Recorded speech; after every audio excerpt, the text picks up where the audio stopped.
Je pense que ce nouveau prix vient juste confirmer l'engagement des femmes et l'engagement que nous faisons en Mauritanie contre les discriminations, contre l'esclavage et contre toutes les violences qui sont faites aux femmes.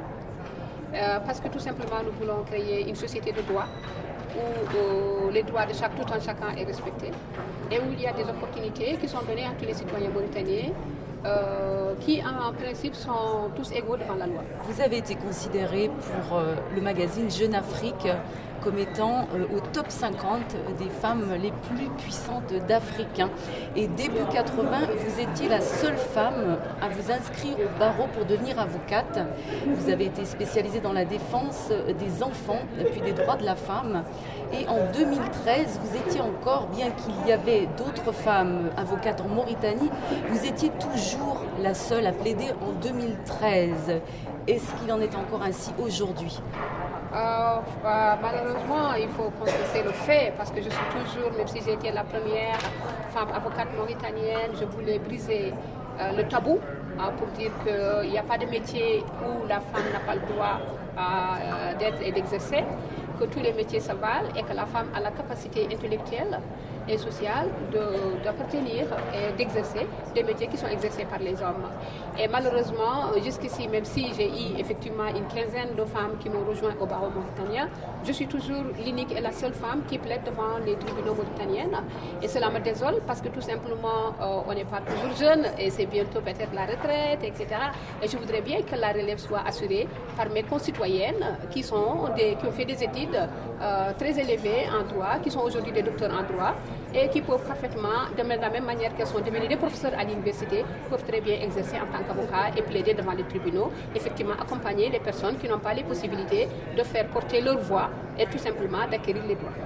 Et c'est ce que vous faites d'ailleurs, vous le faites même gratuitement pour beaucoup de personnes.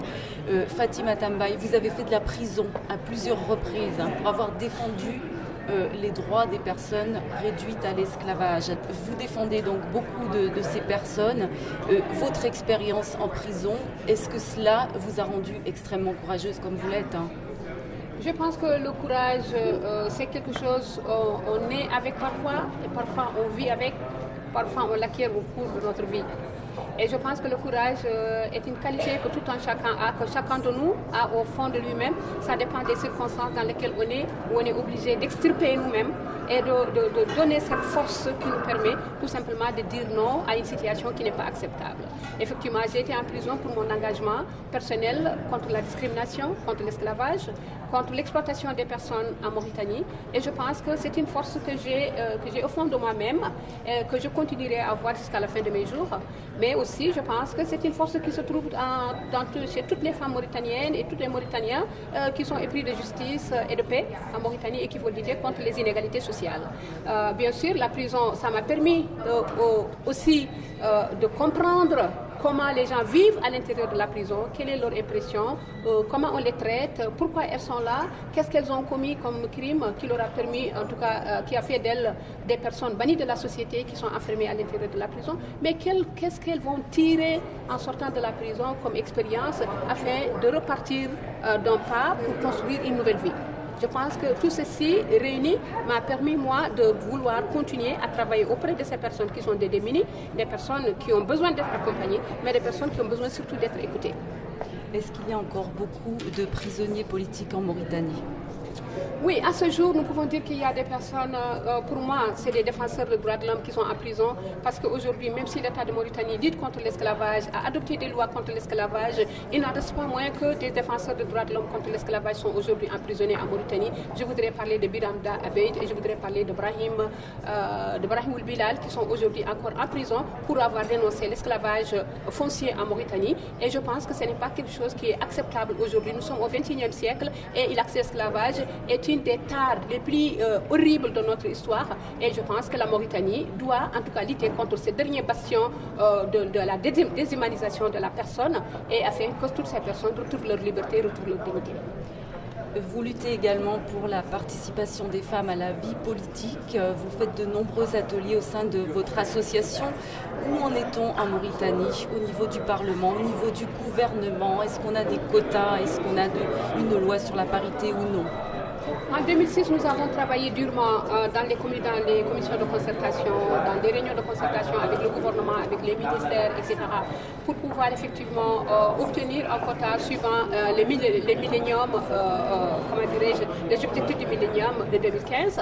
Et effectivement, nous avons une ordonnance qui donne les 20% aux Mauritaniennes. Nous disons que ce n'est pas suffisant parce que les Mauritaniennes participent effectivement dans les deux chambres, au niveau du Sénat et au niveau du Parlement, mais ce n'est pas suffisant. Si aujourd'hui nous avons des femmes mauritaniennes qui sont des mères, ce n'est pas suffisant. Nous avons des femmes qui sont aujourd'hui des médecins, ce n'est pas suffisant. Nous avons des femmes qui sont devenues des policières, ce n'est pas suffisant parce que tout simplement c'est que nous voulons que ce soit quelque chose qui est généralisé et non pas comme si c'était une faveur qu'on donnait à la femme mauritanienne d'exercer tel métier ou tel autre métier.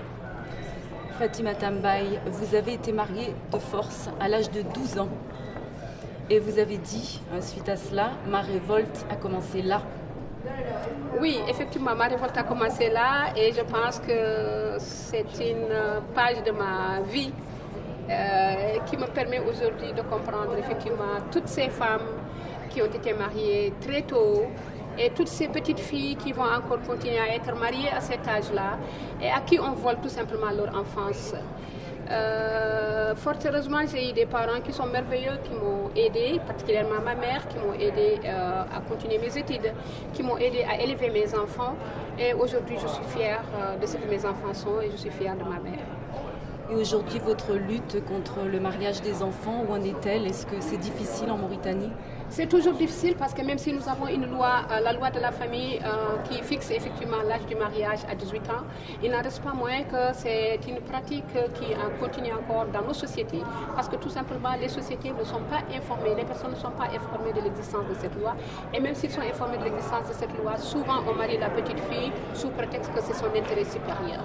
Et je pense que l'État doit faire tout pour que effectivement cet âge de 18 ans soit respecté pour les filles et pour les garçons qui désirent de se marier parce que tout simplement si nous appliquons la charia, on ne doit pas marier la fille sans son consentement et à 12 ans elle ne peut pas avoir un consentement pour accepter un mariage. Est-ce que vous avez quelque chose à ajouter dans le cadre de votre lutte qui serait important selon vous? Moi, j'aimerais que la femme, qu'on restitue à la femme toute sa dignité, qu'elle ne soit plus objet de discrimination, qu'elle ne soit plus objet de violence, qu'on accepte qu'elle a une capacité qui lui permet tout simplement de travailler correctement, de devenir une femme intègre, de servir son pays, de servir sa famille, de servir sa communauté et tout simplement d'être une femme universelle en qui elle se retrouvera devant toutes les autres femmes qui peuvent réussir leur vie et qu'elle vit dans une société égalitaire et juste. Merci beaucoup Fatima Mbaye. Merci.